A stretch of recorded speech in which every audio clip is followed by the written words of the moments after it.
I love doing events and I love bringing new people to our area because it's only going to help us out if we have new people in our area that are talking good about our area. We're so different than any other place in the world. Absolutely.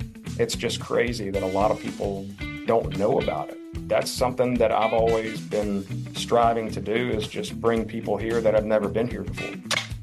Hello, and welcome to another episode of Bottled Up. I'm your host, Andrew Allen, and today we have the honor of speaking with a man whose journey of love, loss, and relentless pursuit to make a difference is nothing short of inspiring. Our guest today is John Carter, co-founder of the incredibly impactful charity Carter's Champions, and a versatile entrepreneur with a deep-rooted passion for music, real estate, and community.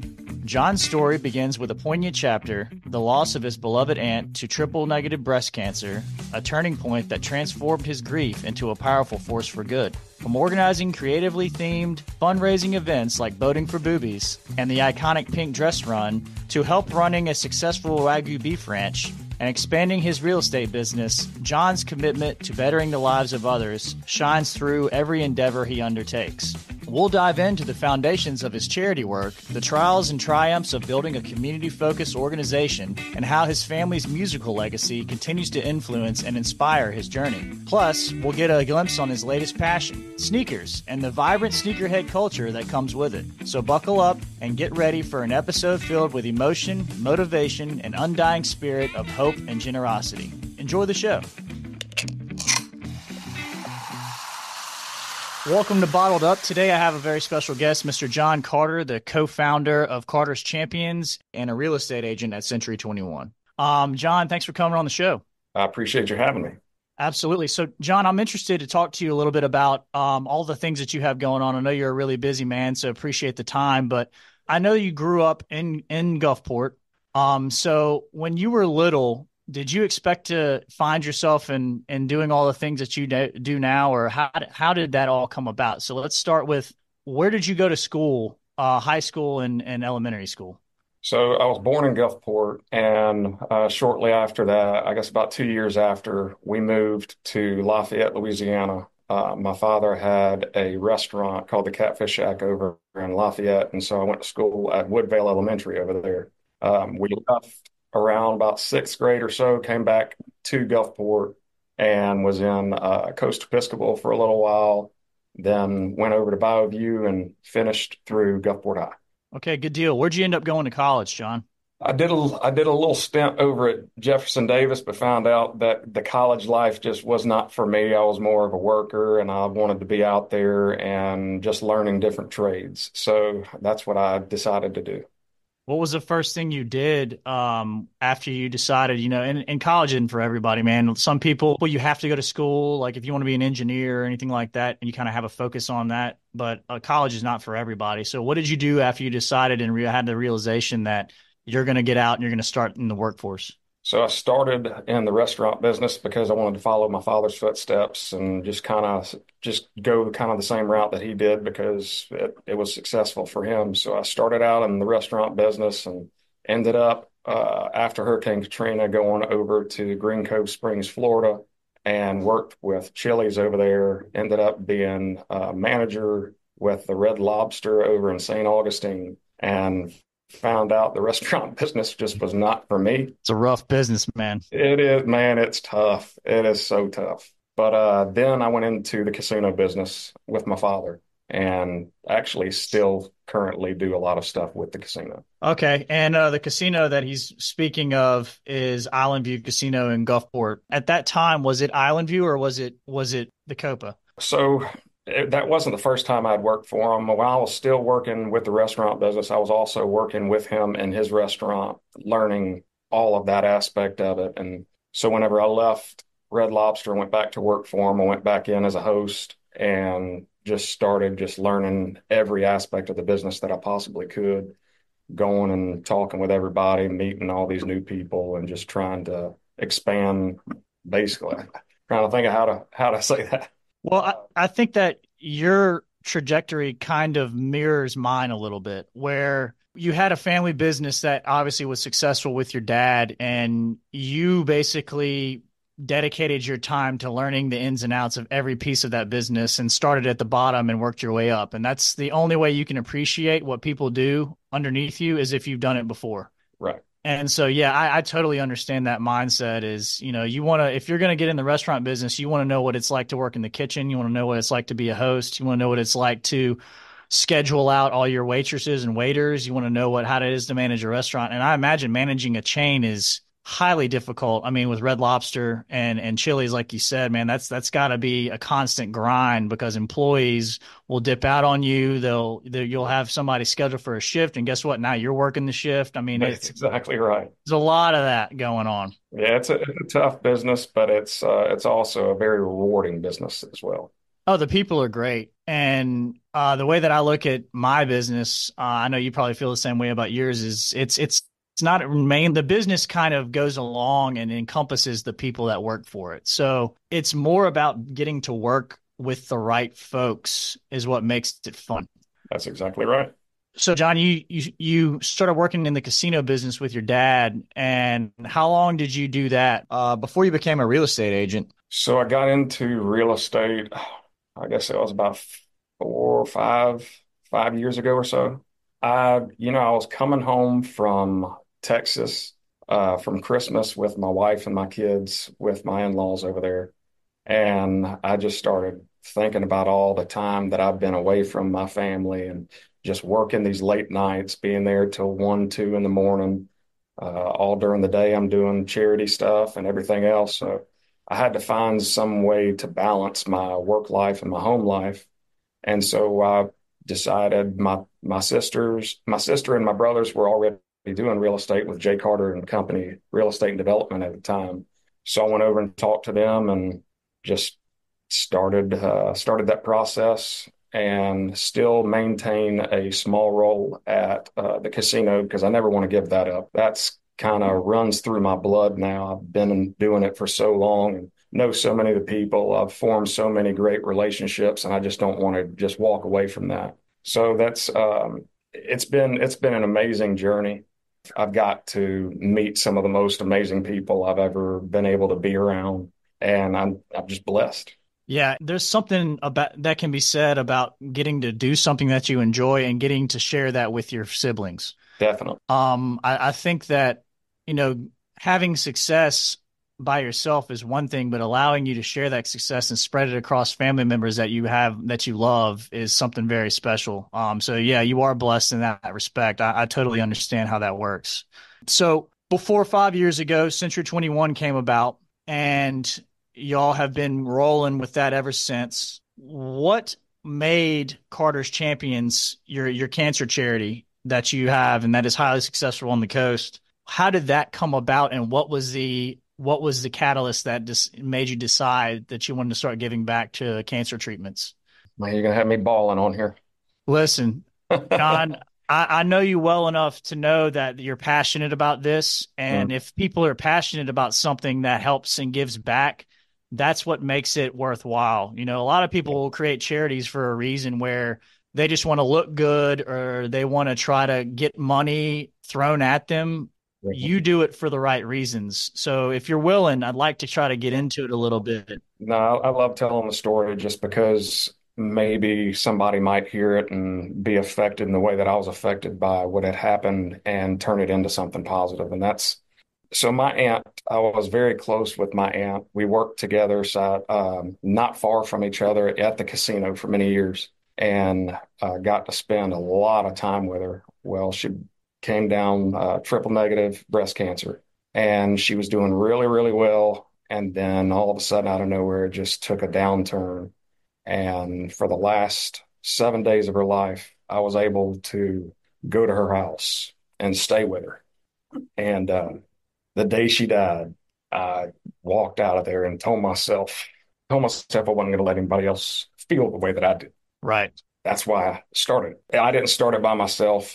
Jordan Duran, which is a good friend of mine, he is a genius when it comes to all the advertising and marketing and all that stuff. And I knew that I was not up to par on that to be able to succeed with it. So that's one thing I've always believed in. And a guy named Bo Tosh at the casino taught me this a long time ago. He said that with all of the strengths that you may have, you always have weaknesses. So you need to bring in people that have strengths where your weaknesses are, and all of you can succeed together. So that's what I've done with Carter's Champions. I've tried to find people that are strong where I'm weak. And I think that's what has made us a very successful charity. And it's going to continue to grow every single year as God willing, anyway.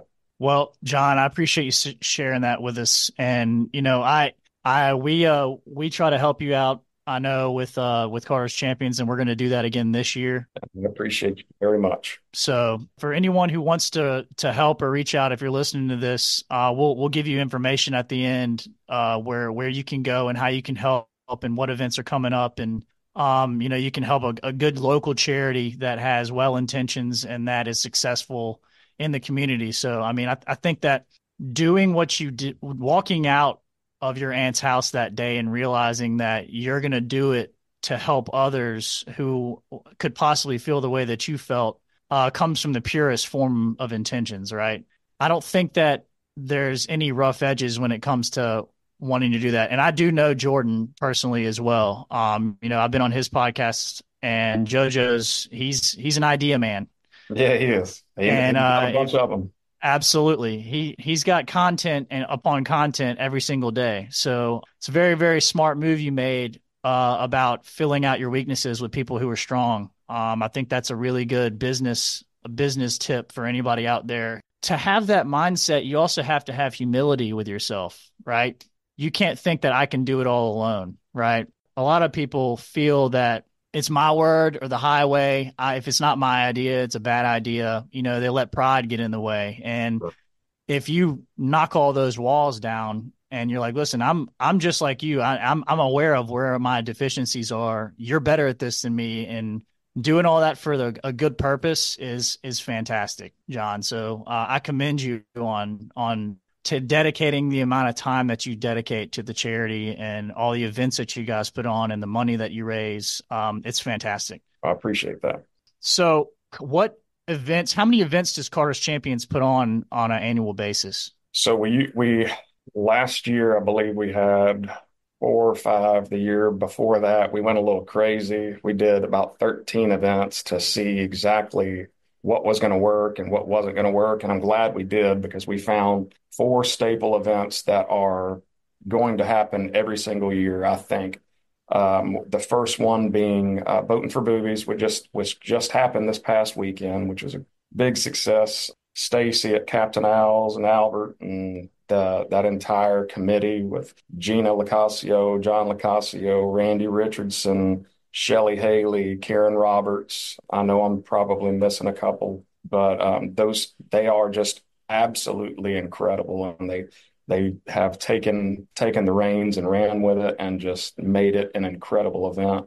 The next one up, we have the Buoy Fish Tournament, which is put on by C. Roberts Construction. Cam and Kane Roberts they've always been a very big partner of ours with Chandelier since day one of the Pink Dress Run. Yep. And so they decided they wanted to do something else to try and raise some money for Carter's Champions. And so they came up with the Buoy Fish Classic, and they do that every year over out of Biloxi or Ocean Springs. I'm not sure. I think they're changing it this year to go somewhere else, but that's just another event that we're going to start doing every year. What's the date that y'all are doing that this year, John? The Buoy Fish this year is sometime in August. It's a great event. It's an invitational, so you have to be invited to do that one. And that one's all done through Cam and Kane Roberts, and I believe they use someone else as well, at some association as well. Okay, that's great. The next one up, we have our big event that we do at Ground Zero every year. We change up the name every year. We do blues, and we'll do country, and then we'll do rock. This year we're doing boobies and blues, and we have the Titus Gilliard Band opening up. Leilani Kilgore is going to be the opener, and then to close it out, we're going to have Mr. Sip. Oh, that's awesome, man. It's going to be incredible. It's going to be a great night of blues. That's fantastic. And then the closing event is the dress run, correct? Pink Dress Run, that is our signature event that we've been doing since day one. This year, October 19th. at Chandelier Brewing Company. Registration will begin around about 9 o'clock. The run will start at 11. We'll finish up and we'll have all kinds of, we'll have a DJ, we'll have the best dress contest, line dancing, food, vendors, all kinds of stuff. It's going to be amazing. Well, we're going to be right there with you. So you just let me know what you need out of us, and we'll try to execute it as best we can. I just need you in a skin tight pink dress that day. Sounds like my wife, John. Are you singing at any of these events? No, I might end up doing a little something at like the pink dress run or something, but I did last year for Boot Scootin' Boobies. My band Ghost of Gamblers was the show that night. That's cool, man. That was a lot of fun. I want to kind of get into a little bit of your passion for music. Normally, people who love music as much as you do, they've loved it their entire lives. So, growing Absolutely. up, what was kind of the moment where you realized that music became a passion of yours, where you realized that it was going to be something that you were going to carry you with the rest of your life? And I don't even remember when it was, but I want to say I was probably 5. What do you remember? What you were listening to? Garth. Garth Brooks. Garth Brooks. I listened to Garth Brooks, George Strait. I mean, those were my two big ones. But then, of course, like Travis Tritt and Alan Jackson and Ricky Skaggs, and Merle Haggard and Conway Twitty, all of them, man. I loved every bit of country music. I loved R&B. I loved rock, some rock music, but more like a classical rock because when it gets Right. a little too heavy, I can't handle it. Scares me a little Yeah, bit. Yeah. it gets my heart pumping. I need to settle down. Well, that's good, man. So, for those of you that don't know, John has a beautiful singing voice. He's a talented singer, musician. So I had the opportunity last year at Halloween to play some music with you a little bit. Awesome. It was fun. I think that we need to try to make some time once I can get my drum set somewhere where we can play a little bit. We need to try to dedicate some time to me and you hanging out a little more. I would love it. I know how the world gets busy and kids and wives and vacations and Yeah. family and work and everything. So Well, we're just a short golf cart away from each other, so we ain't that got is any excuses. that is very, very true, John. That's very, very true. Well, so music wise, when did you realize that you wanted to form a band, and how long have you had a band? So with the band thing, that only happened, I guess, about 2 years ago. I guess you could say I kind of gave it up, but not really. I always played a little bit here and there, and I still love to go sing, and I'd always go do karaoke and do these little competitions and all that, but I never would really go get up on stage and do anything until my kids were born and playing around the kids and singing for the kids. My youngest, who is pretty much my mini me. Everybody's got one. Yeah, that dude is 100% me, and I could see it in his eyes every time music comes on. He can feel the music. I mean, it does my heart so good. And so they were watching American Idol with me one night, and they said, "Dad, I think you're better than they are. You need to go do that." And I just started laughing, and they said, "No, I'm serious."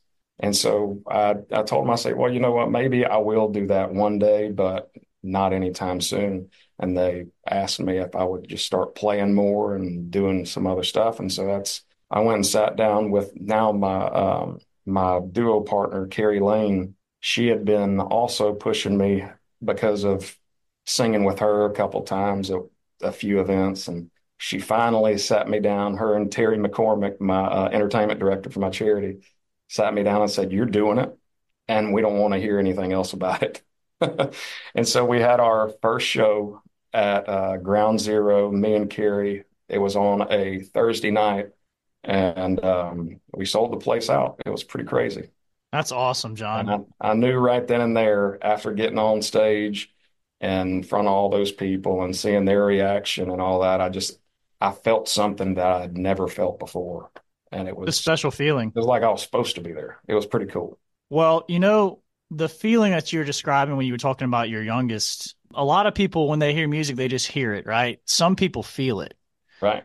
and it invokes a physical response to some people. Some people get chills. I know I do. I do.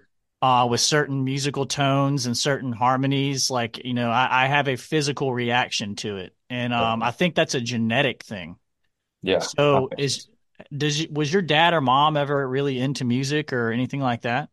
we've always been a musical family. My mom and dad love music. They always had music on when we were kids. If we were just kind of hanging around the house, dad go put on some like Def Leppard or something like that, or then he'd put on some George Strait, and then all of a sudden you'd have Marvin Gaye playing, and then Al Green, and then when you're back to the Eagles, I mean, dude, so every song was different whenever I was growing up, and I think that's why I love pretty much every genre of music is because that's what I heard growing up. I heard all of it. Yeah. Yeah, I think that's kind of a commonality that I've seen with family members or kids who or people in general who love music is that they always say the same thing. There was always music in the house. Yep. Whether it's playing on a Sunday or when you're cleaning the kitchen or when you're cooking or you're outside, there's always music in the house. So I think that it's the one thing that I always think, and people always ask that question is like, hey, what's the one thing you couldn't live without? Like internet or, things like that. Music is probably up there for me. If they were saying, listen, you can't listen to music anymore, I would do anything I can to make sure that that didn't happen. Yeah.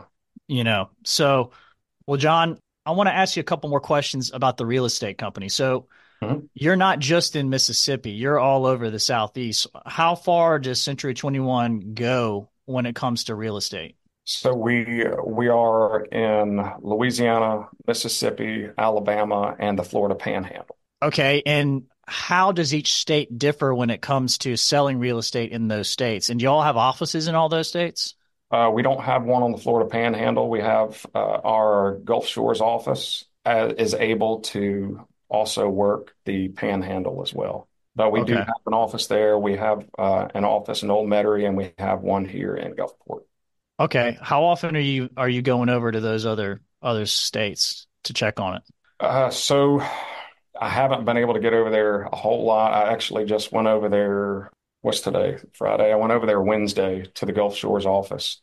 Got to hang out with them a little bit. I'm start get over there at least once every couple of weeks, once every about 3, 4 weeks or so. That's a lot of responsibility. I imagine that you gotta the way that you would put those offices up and stand them up is you got to have somebody over there that can kind of run them that you trust. Is Absolutely. that kind of how you would start an office? Is you would find someone over there that would have kind of a individual who have a semi-successful business, and then you say, listen, we want to partner with you, and you just make like an acquisition, and then they keep their client list. I mean, how does that work? Well, Jake is he's our managing partner. He's the one that does a lot of that stuff. But yeah, Got it. so we have gone in fresh in a market, and then we just did our Louisiana area. We just did an acquisition over there. So I guess it differs on the area. Right. Yeah. It's what does the area need, right? Right. And what opportunities are there? Right. So when we got into the Gulf Shores, it was when it was just really starting to blow up. The industry was just really starting to just explode. And so we got very, very lucky on our timing there. And we just recently pulled the trigger on the acquisition over in Louisiana. And I think that one's going to be it's going to be a great, great office as well. How many employees are underneath the Century 21 umbrella? Oh, You have any idea? Or like a roundabout number? I know we're north of 100. I want to say 120-ish. Yeah, that's about where we're at. Really? Yeah, that's about where we're at. So that's a lot of that's a lot of lives that you're touching on a daily, weekly, monthly basis. Right. Now, they're not all employees because every agent is an independent contractor, so they actually work for themselves. Yeah, But yes. that's awesome. That's awesome. John, explain to me how you got into sneakers.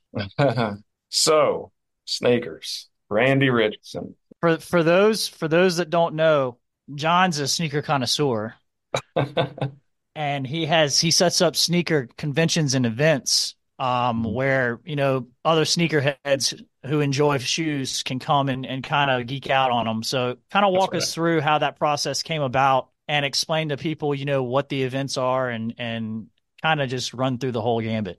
Sure. So, Randy Richardson and I have been friends since high school, and he's always had the shoes and all that. And I've always been very particular about the things that I wear just because I like to represent myself in a certain way and look good when I'm out in public.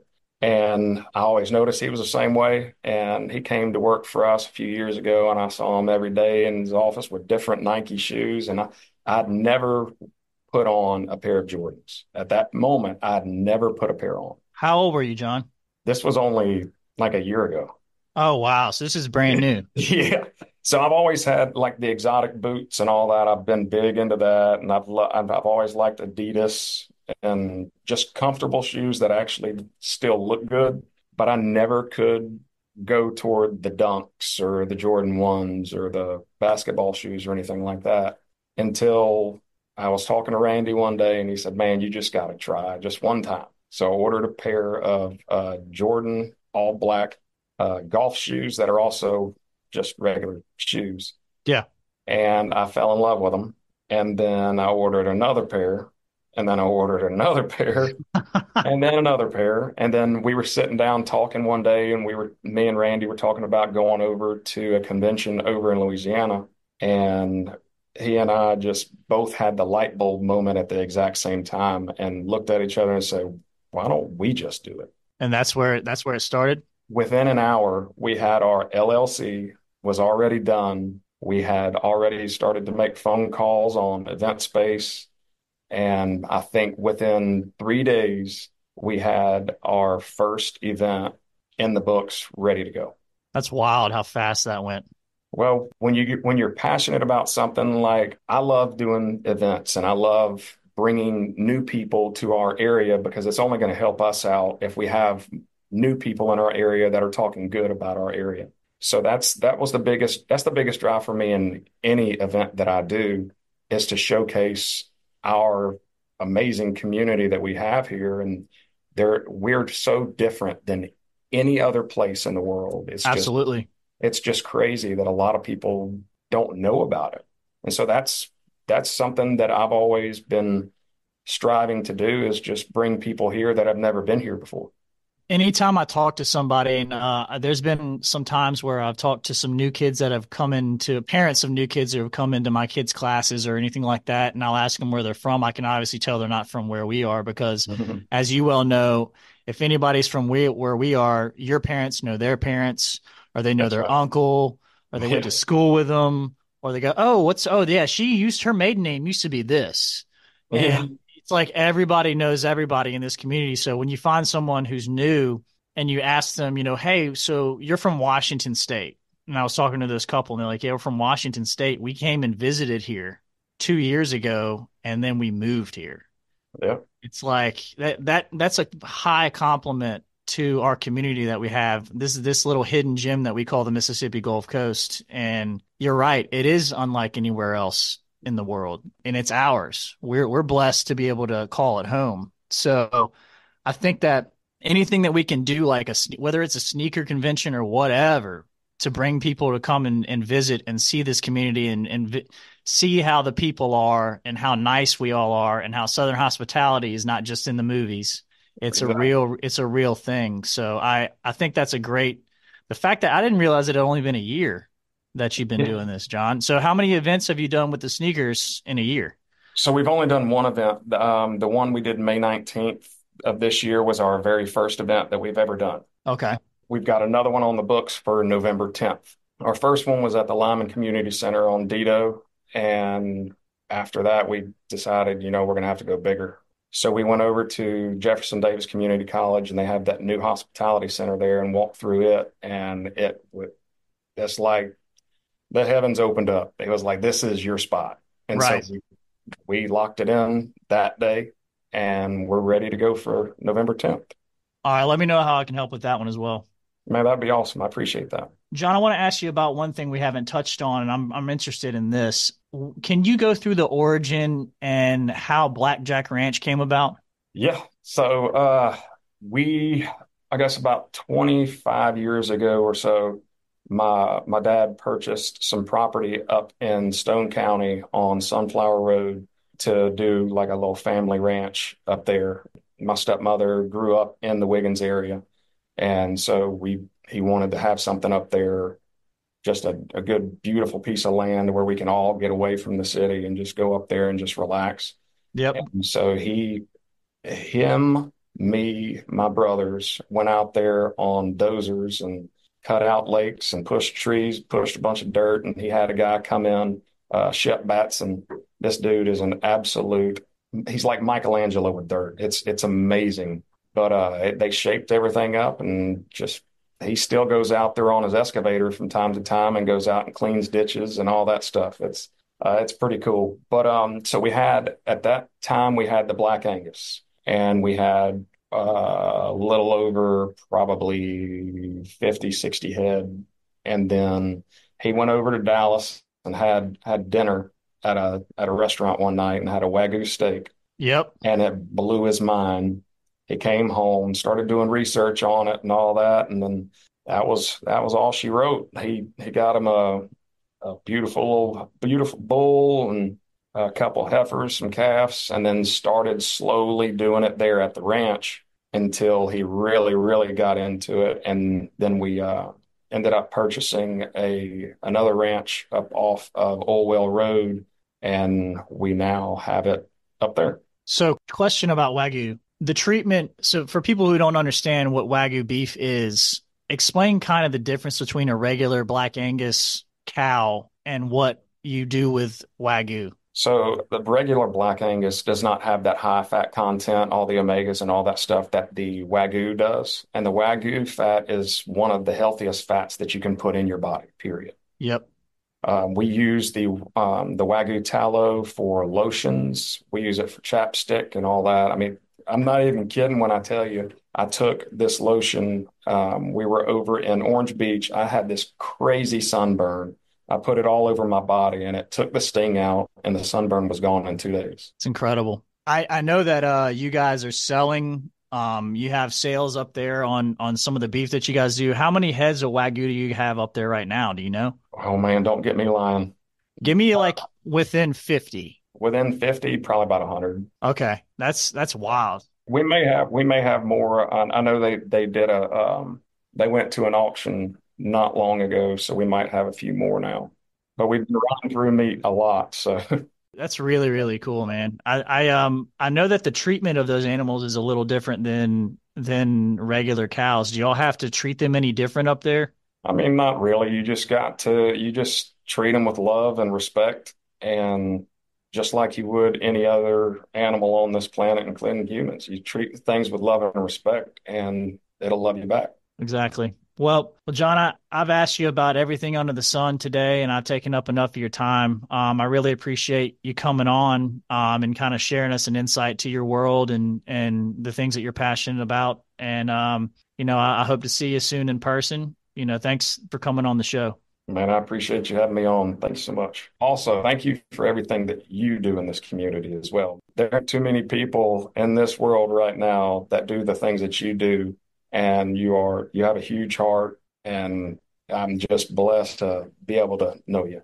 Absolutely, John. Thanks very much, man. Well, you kind of have we have a lot of similarities when it comes to that. I was always taught by my granddad and my dad that, if you're blessed in life and you're given the gift, then you need to kind of spread the love around. And the only way that that's going to happen is people like you and I sharing with the community and making the community better. And that's kind of how I was always taught. And, I'm just trying to, fulfill that part of that legacy as much as I can, so I appreciate the compliment, man. If anybody wants to get involved with Carter's Champions, what do you think the best way for them to reach, whether it be donations or signing up for the Pink Dress Run or when the events were going to be? What would be the best way for them to find that information? They can go to www.carterschampions.com, and that will have all of our event info. You can donate on there. You can go ahead and get your tickets for the Pink Dress Run, for Boobies and Blues.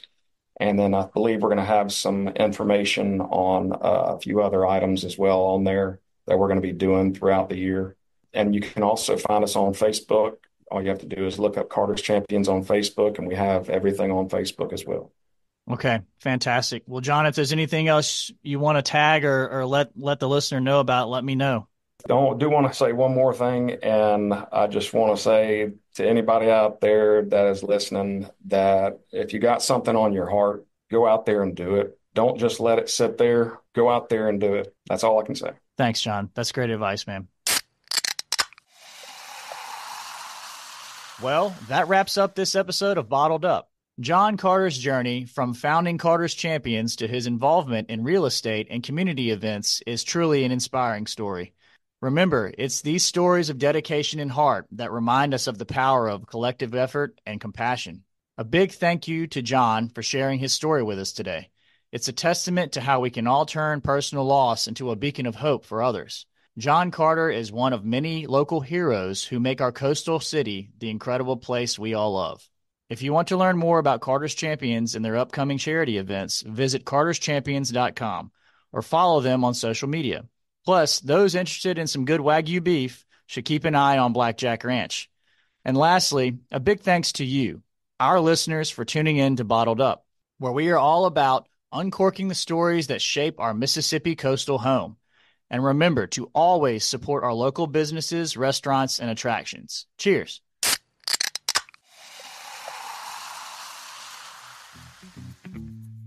Thanks for listening to the Bottled Up Podcast. Want us to deliver this show to your email inbox as they drop? Want to tell us about how you like the show? Or do you want to tell us about a Gulf Coast business or restaurant that you'd like for us to spotlight in any upcoming episodes? Email Morgan Wheeler at mwheeler, MWHEELER @abevinc.com. That's ABEVINC.com.